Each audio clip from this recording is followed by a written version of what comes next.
to see you all here for this cafe on everything to do with basically our summer travels and how to handle our symptoms, menopausal symptoms, how to have more energy during the summer months. It's quite informal. It's going to look at more to the practical side of things. Hopefully you'll find it quite fun and useful, with some sort of take-home messages on how to handle your symptoms, or how to help somebody who may be suffering with these symptoms more so in this season. If you have any questions, by the way, feel free. It is quite informal, so feel free to unmute yourself, ask questions. As Agni explained, we're going to have some time at the end for Q&A, but if you feel that you need to ask and stop me, please go ahead and do so. So why do we feel our symptoms more during the summer season? Is it just us in our heads, or actually does it make a difference? But it genuinely is harder to go through summer as a menopausal or even perimenopausal woman. So it's not in your imagination. And there's various things happening. The first obvious one is the heat, the weather, and the humidity, which amplifies the vasomotor symptoms. These are the hot flushes, night sweats, and dryness, etc. And of course, if you're traveling to a summer holiday, that disturbs your sleep and your routine and your usual environment, and that can also exaggerate the vasomotor symptoms. The medication timing can be disturbed during those travel times. Of course, usually our eating and drinking habits change. So more alcoholic beverages for some, eating late at night, these all affect the hot flushes. And I'll try to explain a little bit. We don't want to go in too much anatomy and physiology of it, but of course, if you're interested, please stop me and ask me. The one very important takeaway message is that dehydration mimics and magnifies our symptoms. I'll go into that in a couple of slide time, but it's really important to keep well hydrated during the summer season, as that can confuse matters. Actually, your symptoms could be caused due to some clinical dehydration, but also it can be the exaggerated vasomotor symptoms that get worse. With stress and overstimulation, that the stress increases our cortisol level. Cortisol is the stress hormone, and it can occupy the receptors for these hormones. So even though you may be taking exactly the same quantities and in the same format, and you haven't even disturbed the timing of your hormone replacement, but with the increase in cortisol level, you can see the return of some of these well-controlled symptoms. So it's really important to try to keep away from the stress, which sometimes it's inevitable with traveling and with summer season. Even at home, your routine can be changed. So there's the good thing is that there's simple adjustment, very simple, that you probably know about these things, but it's good to go over them, to reflect on them, and to see what you can do yourselves to make everything easier. So the first section is we're going to briefly look at the heat, what hydration does to us, and the vasomotor symptoms, which is the hot flushes and night sweats. Have a real deeper look at them. Hot flushes is not just feeling, it's not caused by us just feeling hotter or warmer as we go through the menopause. It's affected by how hot flushes actually occur. I think it's really important to understand that in order to be able to control your symptoms better yourselves and have more control over it.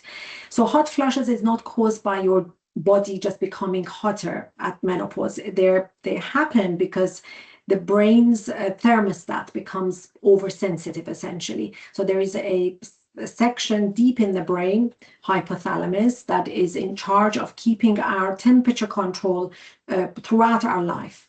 And with the drop in estrogen level, that sort of thermoneutral, the range becomes much narrower. So, for example, if you were during menopause, it's as if that the safe range from, if you were, let me just put it this way, if you imagine your home's thermostat is set to keep the temperature of the room between 18 to 20, say, and there is plenty of room then to be in that normal range of 18 to 24. But during menopause, what happens is that range shrinks to 20 to 21. So you only have 1 degree of regulation, and even the slightest increase in your temperature sets off an alarm in your brain, and your body then responds to it. It thinks that it is overheated, and so it tries to cool down, and it does that by dilating blood vessels. So that's why you actually physically see the redness, especially in the chest, neck, and face area, and then you start sweating in order to get rid of that heat. So to understand this exactly so that range is much narrower, and therefore anything else that can exaggerate your and give, could be from your exercising, from alcohol, from what you're eating, that can affect your hot flushes.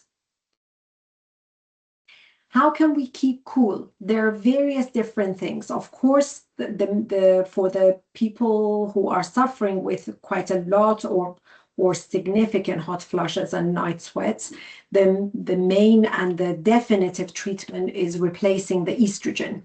But there are those that, despite replacing their estrogen, they're still experiencing hot flushes, or maybe when they're going through summer months, that's disturbed.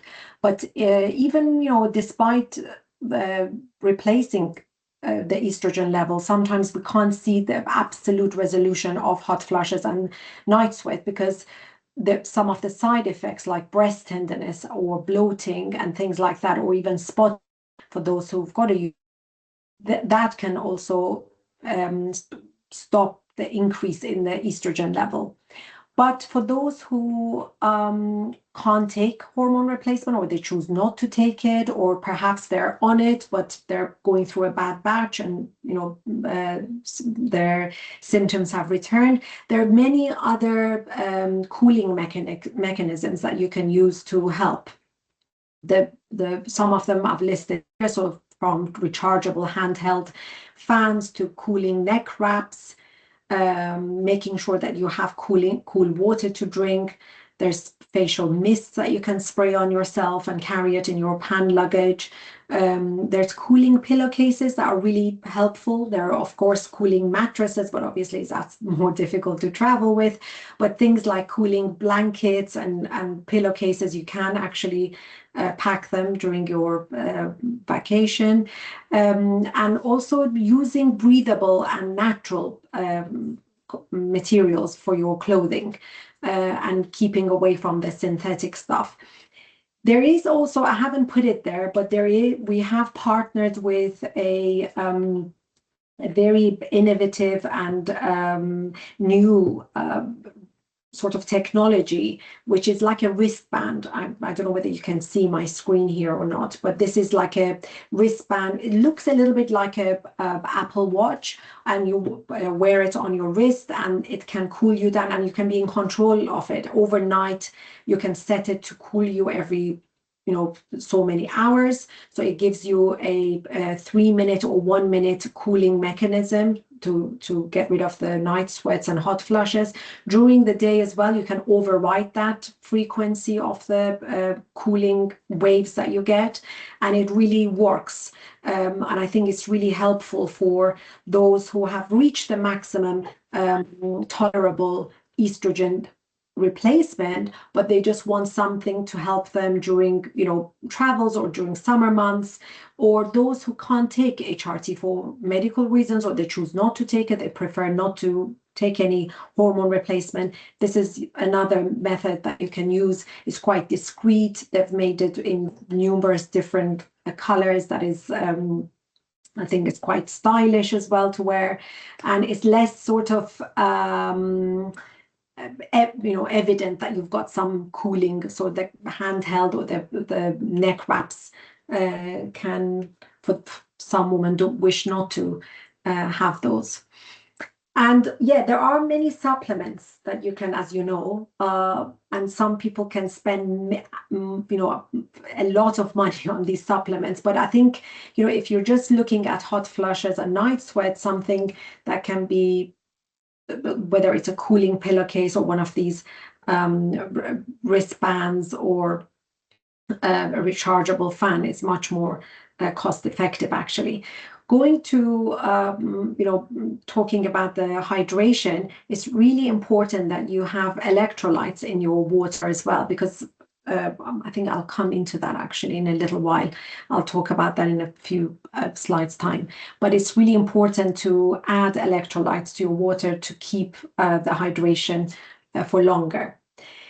So some of the symptoms that mimic our menopause and dehydrations, I've listed them here. So they go from feeling very exhausted and fatigued to brain fog, increased in anxiety, headaches, dizziness, and palpitations or rapid heartbeat. Now, of course, you can get those, especially the palpitations, with severe hot flushes. They're usually short-lived, and they resolve once your hot flush has resolved as well. But with the dehydration, these symptoms, as I said, they mimic the two conditions, but with the dehydration, they remain for a bit longer until you have been able to rehydrate to the level that your body is happy with. The target that we want to reach is 2 to 2.5 liters of fluid intake. And of course, if you're exercising or sweating heavily, drinking alcoholic beverages, or you're flying, especially long haul, the requirement increases to 3 or even more, depending on what activities you're doing and what you're drinking. Some examples of cooling foods that you can, reach out to: cucumber, watermelon, any of the berries, and oily fish. These are sort of your friends, really, from food groups during the perimenopause and menopause, in order to keep cool. And the hot flushes are triggered by having excessive caffeine or alcohol, especially red wine, spicy food, and large sugary meals. And this is, again, going back to your body. Usually these kinds of food and drinks cause an increase in body heat. But of course, as your thermostat is much more sensitive during menopause, they exaggerate the heat that your body is perceived to be going through. And that's why even for women who've had a good control, if they start, and I'm sure a lot of you may have experienced this, that if you start drinking a couple of glasses of red wine or a heavy sugary meal late at night, you're going to have trouble with hot flushes and night sweats that evening. So when we sweat, we are losing not just water, but a number of electrolytes like sodium, potassium, and magnesium.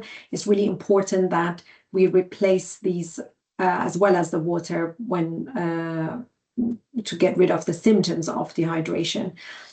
So you can, there are many electrolyte sachets even in supermarkets now in the market, and they help with recovery after flights. They help especially with the muscle cramps, especially the magnesium. If it falls in your blood level, that can cause quite a bit of muscle cramps and restless legs for those who suffer with it.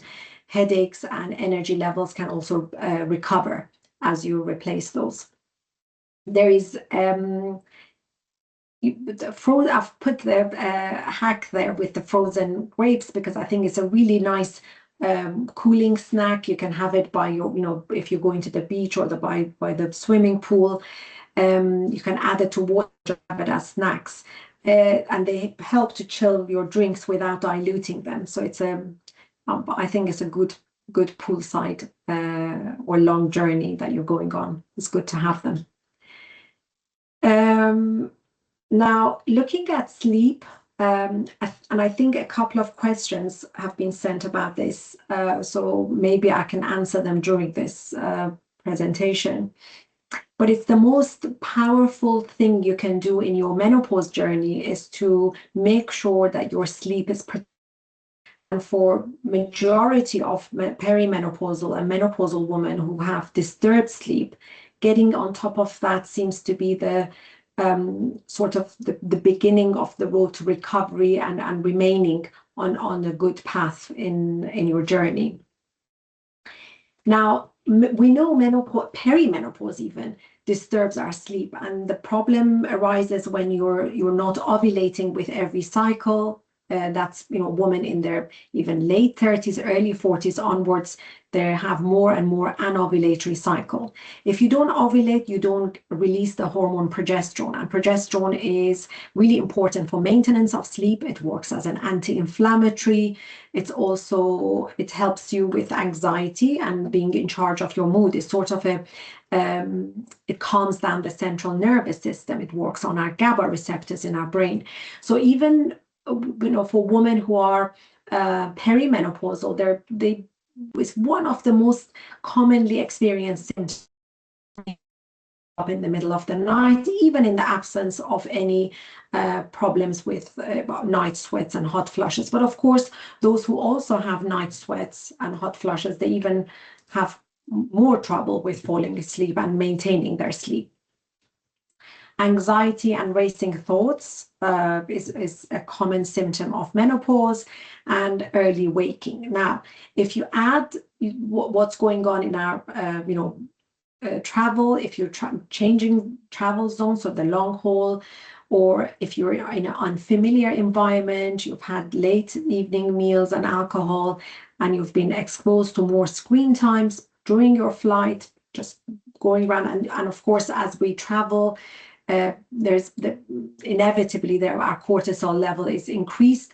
All of this is, adds to to basically wrecking your sleep. Now, again, it's really important to understand what happens and maybe know a little bit about the circadian rhythm in order to help our sleep and make sure that the following day we have more energy, more coping mechanism, and we can go through and enjoy our travels. The sunlight you get in the morning helps your brain know when daytime starts. So it's really, really important. And I think, if you don't take anything else from this, and the only thing you take away is the fact that your sleep starts from having a really good morning start, and you can actually turn it around and make sure that the following day you have a better night's sleep. So the sunlight that you receive in the morning, that signal helps you feel more awake during the day, and helps your body produce melatonin, the sleeping hormone, at the right time later in the evening. So, and that leads to better sleep. So in menopause, when sleep can become disturbed, morning light is one of the simplest and most powerful tools we have to make sure that we have a better night's sleep the following day. So flying east is usually more difficult. You can start sleeping a couple of hours earlier for a few nights before your travel starts.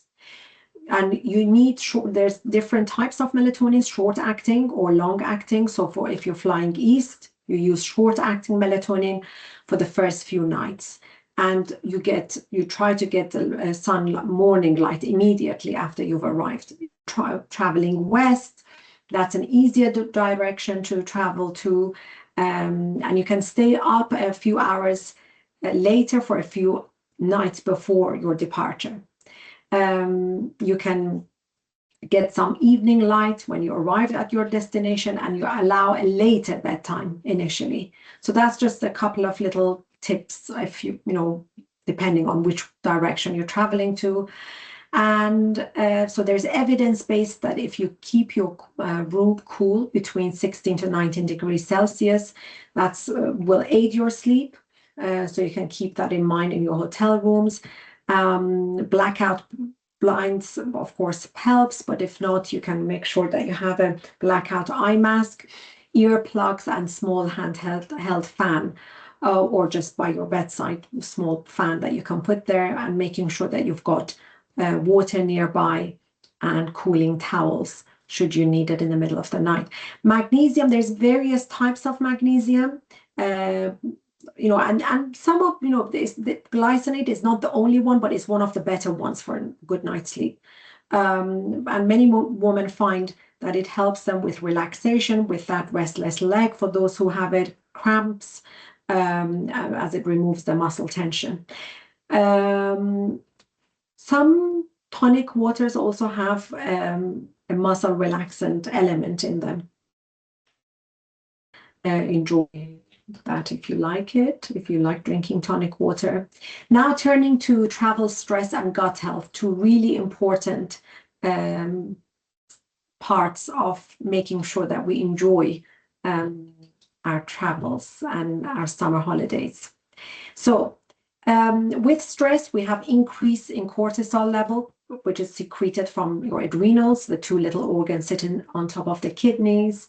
As I explained earlier on, cortisol can block the hormone receptors, so you can start experiencing hot flushes, insomnia, and increase anxiety more.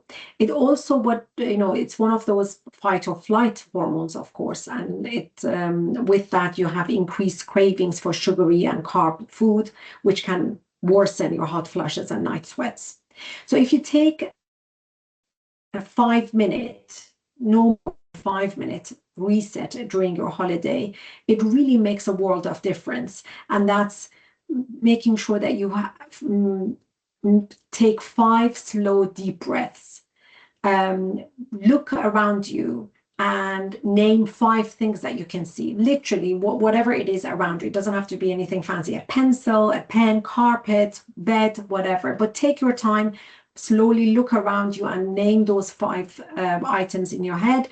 And then 5 things that you're grateful for and in that moment in time. That really, there is no pills or quick fix that this is the quickest fix actually, but there's no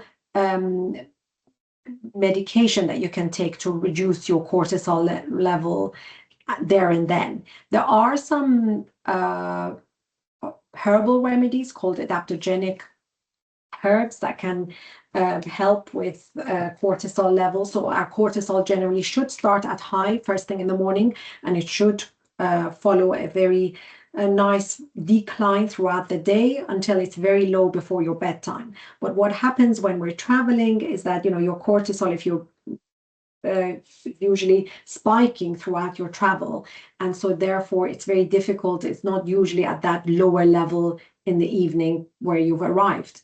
So you can have herbal remedies from beforehand or have it even during your trip. Things like you may have heard of ashwagandha or rhodiola or ginseng. These are just some examples of general good adaptogenic herbs, or do this 5-minute reset exercise.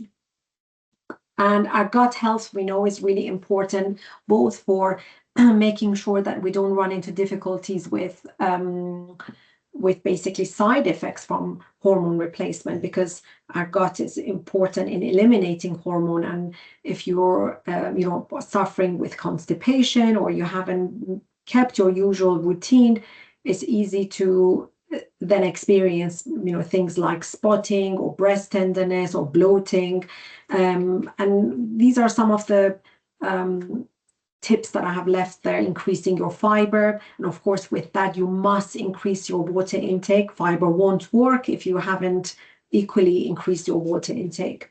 And if you start walking regularly on long journeys, making sure that you have fruit and protein daily, especially with your morning meal. And you can, if you are taking probiotics at home, make sure you continue with them on holiday. If you and if you have forgotten them or you're not on probiotics, you can just use yogurt, the bioactive yogurt, which has the good probiotics in it. So your holiday should create, of course, memories and not food guilt, but aim for good choices for most of the time and enjoy yourself some of the time.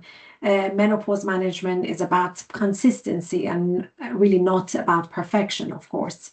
It's a long journey. It's not, it's not a quick couple of months or weeks that we go through. We're in menopause anytime after our last period. We're in menopause after that until end of life. So we just have to know how to manage it and enjoy life as we go through it.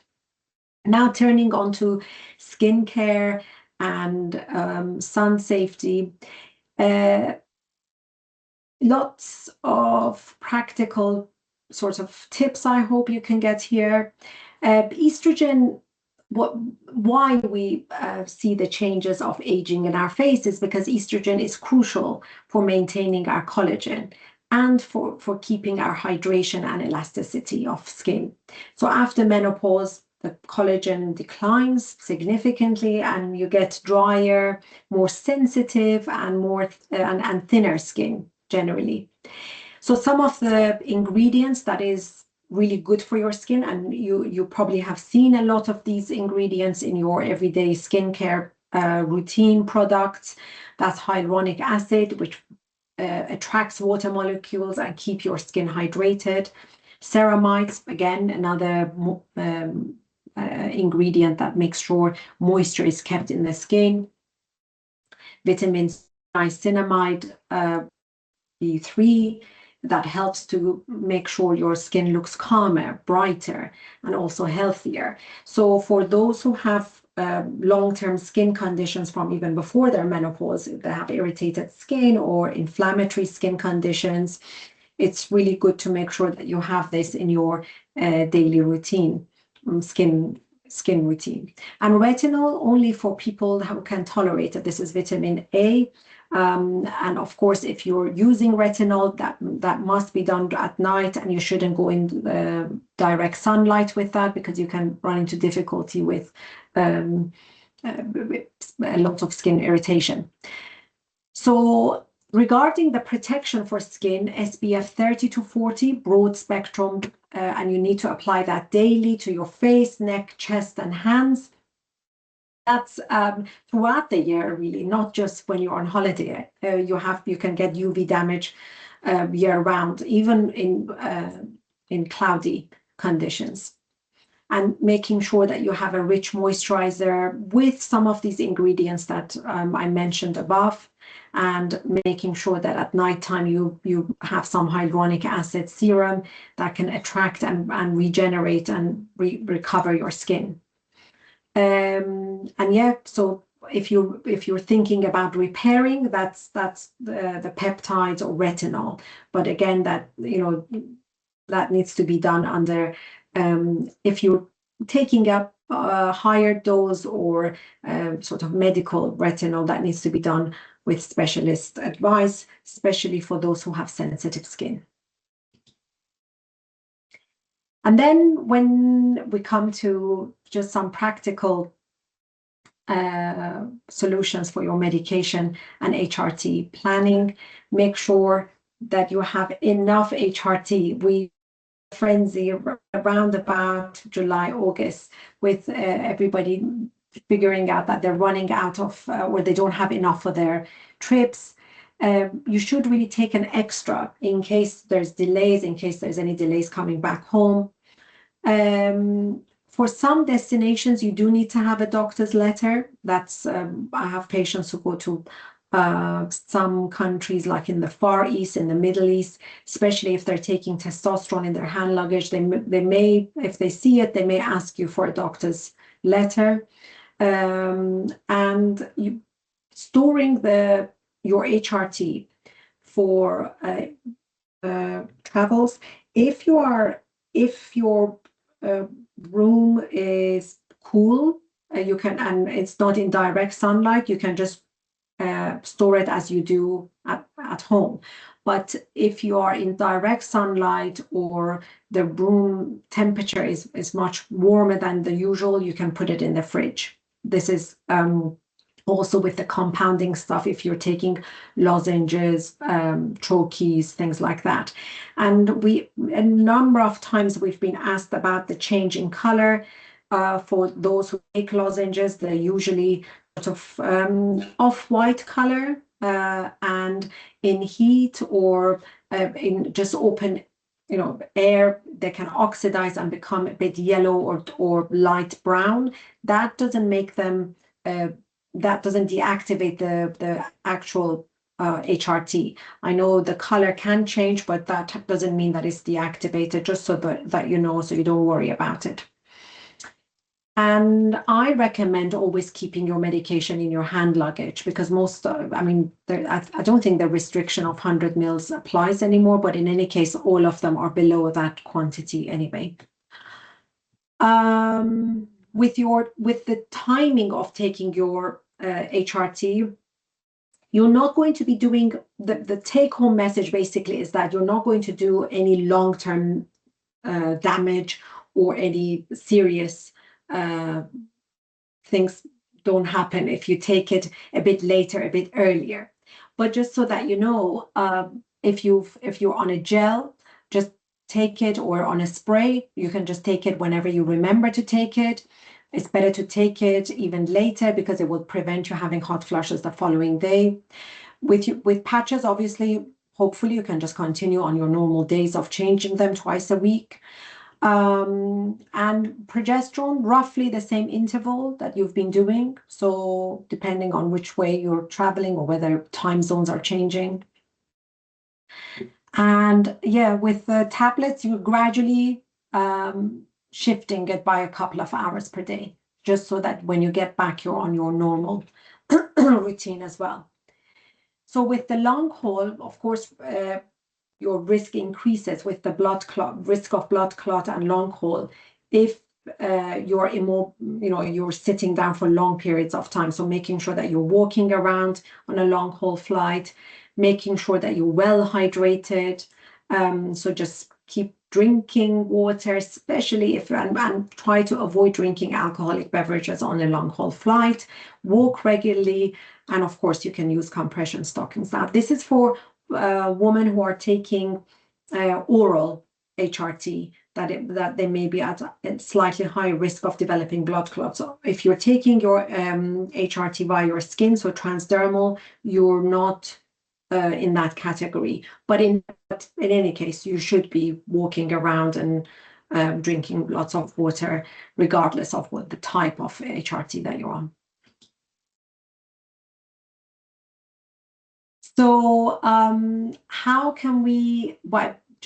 what can we do to achieve the best result for as regards to our symptoms of menopause? That's if you start your morning with a walk, even if it's just a quick, like 10, 15, 20 minutes. It's as I explained earlier on, it really sets your circadian rhythm. It makes sure that you secrete melatonin at the right time, and it boosts your energy level. Protein with every meal really, but especially at breakfast, because it reduces your cravings, it supports your muscle, and you stay fuller for longer. Making sure that you're drinking and aiming for that 2.5 liters of water, more so if you're sunbathing, if you're drinking alcoholic beverages, around walking, any movement that you do is more actually impactful when it comes to supporting and reducing your hot flushes, lifting your mood, etc., than even doing less frequent but very intensive exercises. And keeping your consistency with your sleep routine. I know it's more difficult, but really being mindful of that and trying to achieve it. Some of the myths that we hear, of course, coffee doesn't cause menopause, but it can cause your hot flushes to get worse. Alcohol definitely does that, especially red wine. Dehydration mimics your menopausal symptoms.